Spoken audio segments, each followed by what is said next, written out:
प्रिय छात्रों, नमस्कार। आज मैं आपको गणित से संबंधित कुछ महत्वपूर्ण बातें बताने जा रहा हूँ। मुझे आशा ही नहीं, पूर्ण विश्वास है कि आप इन सब बातों को ध्यानपूर्वक सुनेंगे और इन पर ध्यान देंगे और इनका अनुसरण भी करेंगे। जैसा कि आप जानते हैं कि कोरोना काल के कारण इस बार कक्षाओं में सिलेबस है वो कम किया गया है, परंतु गणित का सिलेबस है वो कम करने से उसका ज़्यादा फ़ायदा हमें नहीं मिलने वाला है, क्योंकि बेसिक कंसेप्ट क्लियर किए बिना गणित का काम है वो नहीं चलेगा। फिर भी कुछ टॉपिक कम किए गए हैं, उसका भी हमें फ़ायदा होगा। यहाँ पर ध्यान देने वाली बात ये है कि हमें गणित विषय कठिन क्यों लगता है। गणित विषय कठिन इसलिए लगता है कि हम इसके ऊपर समय कम देते हैं। तो प्रिय विद्यार्थियों, आपको यह ध्यान रखना है कि अब जो ही परीक्षा नज़दीक आ रही है, परीक्षा का समय कम रह गया है, तो हमें ये ध्यान देना है कि अपना घर पर एक निश्चित टाइम टेबल बना करके हम गणित को कम से कम 2 घंटे नियमित रूप से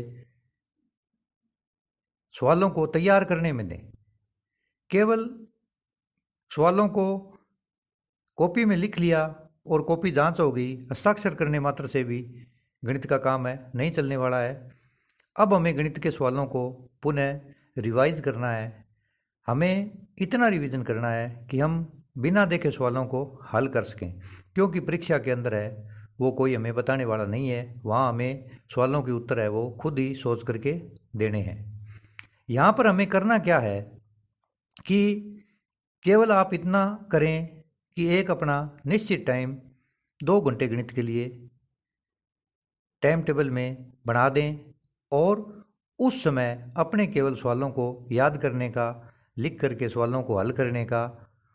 अगर आपको नहीं आते हैं तो उदाहरणों की सहायता लीजिए। फिर भी आपको अगर नहीं आते हैं तो कक्षा में मुझसे संपर्क करें और मुझे बताएं कि जो भी मैं कार्य आपको घर पर करने के लिए देता हूँ, जो भी क्वेश्चन आपको दिए जाते हैं, सवाल दिए जाते हैं, उनको आप कितना हल कर पाते हैं। तो दूसरे दिन आप मुझे अवश्य बताएं ताकि हम कक्षा के अंदर उनका डिस्कशन करके निवारण कर सकें। अब परीक्षा काल में क्या करते हैं, अपने जो भी इम्पोर्टेंट क्वेश्चन है, जो भी आने वाले क्वेश्चन हैं, इस बार पेपरों का पैटर्न भी बदला गया है, उसी के हिसाब से हमें तैयारी करनी है। तो वो तैयारी हम किस तरह से करेंगे, वो पैटर्न आपको मैं बता रहा हूँ। उस पैटर्न को ध्यान में रखते हुए क्वेश्चन किस तरह के आएंगे, कैसे हमें करना है, क्या करना है, वो सब बातों का ध्यान देना बहुत ज़रूरी है। तो आप सबसे पहले अपना एक घर पे टाइम टेबल बना लें, उस टाइम टेबल के अनुसार ही घर पर अपनी तैयारी करें और अगले दिन मुझसे डिस्कशन अवश्य करें। इसके साथ ही हमें अपने स्वास्थ्य का भी ध्यान रखना है। खेल कूद भी बहुत ज़रूरी है, पढ़ाई के साथ साथ खेलना भी बहुत ज़रूरी है, क्योंकि अगर हम स्वस्थ नहीं रहेंगे तो हमारा दिमाग भी काम नहीं करेगा। सारे दिन पढ़ा भी नहीं जा सकता, इसलिए पढ़ने के साथ साथ अपने खेलने का भी एक निश्चित समय, घंटा या 1.5 घंटा खेलना है आपको, वो निर्धारित कर लें, उतने ही समय खेलें। ये नहीं कि पूरे दिन हम खेलते ही रहें, तो उसका नुकसान है वो हमें अपने विषय में, चाहे कोई भी विषय हो, उसके ऊपर उठाना पड़ेगा, क्योंकि खेल कूद के साथ साथ पढ़ना भी उतना ही ज़रूरी है। इन दिनों क्या है, मौसम बदल रहा है, तो हमें बदलते मौसम का भी ध्यान रखना है, क्योंकि अगर हम एक बार अस्वस्थ हो गए तो हमारा हफ्ता 10 दिन है वो बुखार जुखाम या खांसी में निकल जाएगा। उसका हमें नुकसान है वो बहुत होगा, उसकी भरपाई नहीं हो सकेगी। इसलिए स्वास्थ्य का ध्यान रखें। और आजकल मौसम क्या है, रात को हम जितनी देर तक चाहें पढ़ सकते हैं, पढ़ने का कोई समय नहीं है। आप अपने हिसाब से, कई विद्यार्थी रात को देर रात तक पढ़ते हैं, कई विद्यार्थी सुबह जल्दी उठ करके पढ़ते हैं, उसके ऊपर आपका अपना निर्भरता है अपनी खुद की, कि आप जो भी समय चाहें वो पढ़ने के लिए चुनें। गणित का विशेष ध्यान रखें। गणित को थोड़ा सा अगर समय ज़्यादा देंगे तो हमें उसका फ़ायदा मिलेगा, क्योंकि जो सब्जेक्ट कठिन होता है उसमें हम ध्यान कम देते हैं। गणित एक बार हमारे समझ में आ गया तो फिर हमें भूलेंगे नहीं। गणित के बारे में एक बात और मैं आपको महत्वपूर्ण जानकारी दे दूं कि जितना गणित हम खुद पढ़ेंगे और दूसरों को समझाएंगे, उतना ही हमें ज़्यादा समझ में आएगा। दूसरे को समझाने पर उसका भला हो या न हो, हमारा खुद का इतना भला होगा कि आप आश्चर्यचकित रह जाओगे कि आप अपने आस पड़ोस में रहने वाले बच्चों को या अपनी कक्षा के साथी को जितना गणित बताते हैं, जितना समझाएंगे, उतना हमें खुद समझ में आएगा और इतना समझ में आएगा कि आप कल्पना ही नहीं कर सकते। इसके साथ साथ आपको क्या करना है कि जो भी विषय आप पढ़ें, चाहे गणित हो या अन्य विषय हो, तो एक निर्धारित टाइम टेबल के अनुसार पढ़ें, सब विषयों को समान रूप से निश्चित समय दें और सभी पर ध्यान दें। ये नहीं है कि एक विषय पर हमने ज़्यादा ध्यान दिया और दूसरे विषय पर नहीं दिया तो भी हमें अन्य विषयों में पिछड़ सकते हैं।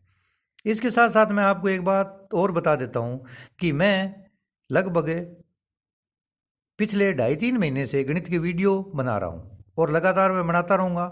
तो आप भी क्या है, समय की कमी को देखते हुए मेरे वीडियो देखते रहिए और उनके ऊपर भी चर्चा कीजिए। आप आपस में चर्चा कीजिए, अपने साथी जो विद्यार्थी है उनसे चर्चा कीजिए और कक्षा में भी आप मेरे साथ चर्चा कर सकते हैं कि जी इस वीडियो में हमें अमुक चीज़ है वो समझ में नहीं आई है, तो हम कक्षा के अंदर है उसका वो फिर डिस्कशन करेंगे और उसका समाधान अवश्य निकालेंगे। मैं आपके लिए हर समय तत्पर हूँ। अगर समय पर सिलेबस पूरा नहीं होगा तो अपने अतिरिक्त कक्षाएं लगाकर भी सिलेबस है वो पूरा कर लेंगे। तो जो मेरे गणित के जो वीडियो हैं उसमें आपको छोटी किंतु महत्वपूर्ण बातें, छोटे छोटे वीडियो है, उनको आप बार बार देखिए, उनमें आपको अवश्य फ़ायदा मिलेगा। मेरा उद्देश्य ये है कि मैं परीक्षा होने तक वीडियो नहीं डालूंगा, परीक्षा के बाद भी मैं वीडियो डालूंगा, क्योंकि इस बार है वो सत्र है वो लंबा होने जा रहा है और शायद जून माह में पुनः नया सत्र स्टार्ट हो जाएगा। उससे पहले सभी परीक्षाएं पूर्ण हो जाएगी, चाहे वो बोर्ड की हो या लोकल परीक्षाएं हो। तो जून के लास्ट सप्ताह या जुलाई में हमारा पुनः नया सेशन है वो स्टार्ट हो जाएगा। तो उसमें हमें बहुत बड़ा फ़ायदा पहुंचने वाला है, क्योंकि हमारे पास बनी बनाई सामग्री होगी और इधर से कक्षाएं लगनी शुरू हो जाएगी, तो हमें उसका डबल फ़ायदा होगा। तो अपनी प्रारंभिक कमजोरियां हैं वो दूर करने के लिए विशेष तौर से कक्षा 9 व 10 के छात्र जो मैंने 6 से 10 या 5 से 10 के वीडियो बनाए हैं, उसमें बेसिक कंसेप्ट क्लियर करने का मैंने पूरा प्रयास किया है। तो वो छोटे छोटे वीडियो आप देखिए ताकि आपकी पीछे की जो कमजोरियां हैं वो गणित में न रहे। मेरा उद्देश्य यही है कि मैं लगभग ये जो 7-8 महीने का अभियान है उसके अंदर मैं ये चाहता हूँ कि अपने एरिए के या अपनी कक्षा के या जो भी बच्चा मेरे साथ जुड़ेगा उसकी गणित से संबंधित कोई कमजोरी न रहे। हमें कोई ये नहीं कहे कि आपके बच्चों को गणित कम आता है। हमें गणित बहुत आता है। हमारी दैनिक जीवन से लेकर के सुबह उठने से लेकर के शाम को सोने तक है, हमें जो गणित संबंधी बातें हैं वो सीखते रहते हैं। बस बात उनको है थोड़ा ध्यान देने की बात है। अगर हम ध्यान दे लेंगे तो हम कभी भी पिछड़ेंगे नहीं। तो प्रिय छात्रों, अभी मैं आपको ये बता रहा हूँ कि अभी अपने खेतों में फसल की कटाई का सीज़न भी आने वाला है। तो खेती करने के साथ साथ हमें पढ़ना भी है। हम में से ज़्यादातर बच्चे हैं वो किसानों के बच्चे हैं, तो हमें घर पर भी समय देना पड़ेगा और खेत में भी हाथ बंटाना पड़ेगा। तो आप अपना टाइम टेबल इस प्रकार से बनाइए कि किसी को परेशानी न हो। और मेरा अभिभावक जो माता पिता हैं उनसे भी एक अपील है कि वो भी अपने बच्चों का थोड़ा ध्यान देवें, क्योंकि हम किसके लिए कर रहे हैं, अपने बच्चों के लिए ही कर रहे हैं। यहाँ ध्यान देने वाली बात ये है कि स्कूल के अंदर बच्चा है वो 6 घंटे आता है, 18 घंटे बच्चा घर पे रहता है।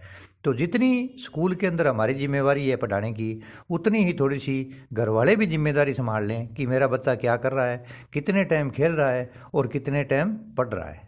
तो थोड़ा सा अपने बच्चों पर हमें ध्यान देना चाहिए। बच्चों को बिठाइए, उनको पढ़ने के लिए कहिए, नियमित रूप से सोने के लिए कहिए और नियमित रूप से उनको जगाइए।